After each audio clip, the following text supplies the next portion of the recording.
So I know everybody's probably tired of seeing me use these same colors, but I decided I didn't really have enough time to come up with a new color scheme for this one, and so I thought I would just do the same colors so I didn't have to spend the time thinking up a new color scheme.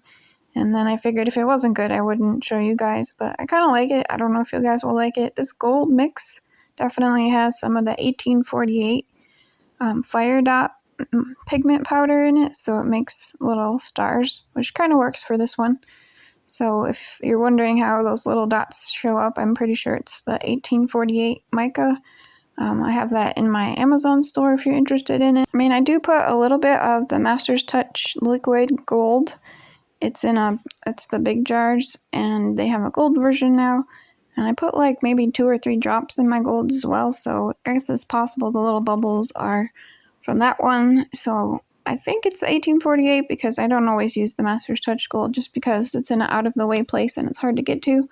But I'm pretty sure that this is the 1848, but I guess if you're not sure, I'll do some more experiments eventually with when I make some new gold to see if it's the Master's Touch or it's the 1848. So since I'm not sure what order I'll publish these videos in, I've been putting the gold next to the Payne's Gray, and this particular cup of gold I had been having a lot of trouble with, so it's also now starting to make green, which is what everybody always says that it makes, and I've never had that problem, so I'm kind of confused why suddenly I have this problem, but it has to have to do with the gold because the gold is the only thing that's changed. But you'll see here that I get this really deep green, which I do end up liking the green, but that wasn't what I was going for, and so I guess I'll have to start layering my Payne's Gray not next to the gold in the future. So I guess I just was lucky before.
So my new strategy for doing these wandering straight pours like this, I tend to lose parts that I like a lot, so I'm kind of going close to the corners, but not going over the edge of the corner until I'm sure that I'm ready to have it stretched out. So usually that involves stretching out the first feather like really far, which always makes me nervous, but then it will stretch back as long as I don't go over the edge on these sides while I'm doing this, and it's worked out so far. In the last couple ones I'm able to keep a lot more of the stuff that I want, so I'm going to keep trying and experimenting and trying to figure out why sometimes it works out amazing and sometimes it doesn't. But I'm really trying to keep the thing on the left, but I also like the stars that are on the top middle, and unfortunately a little bit of it went over the side in the middle there, so it might mess up my plan, but that's my new strategy.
I'm deciding that I don't like this section here, so I'm going to add in some more of the Payne's Gray. Try and cover it up a little. Sometimes this goes badly, but sometimes it works out. But I know this section will really drive me nuts because it's like a weird green color. The colors don't really show up because I had this one on the zoomed out version to get the whole canvas on camera. But I'll just work on this a little bit to make it seem like it fits. And that usually it makes me feel better to cover up some of that, and let me know what you think if that worked out.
So this is my favorite part with all the little gold dots. It looks kind of like a starry sky.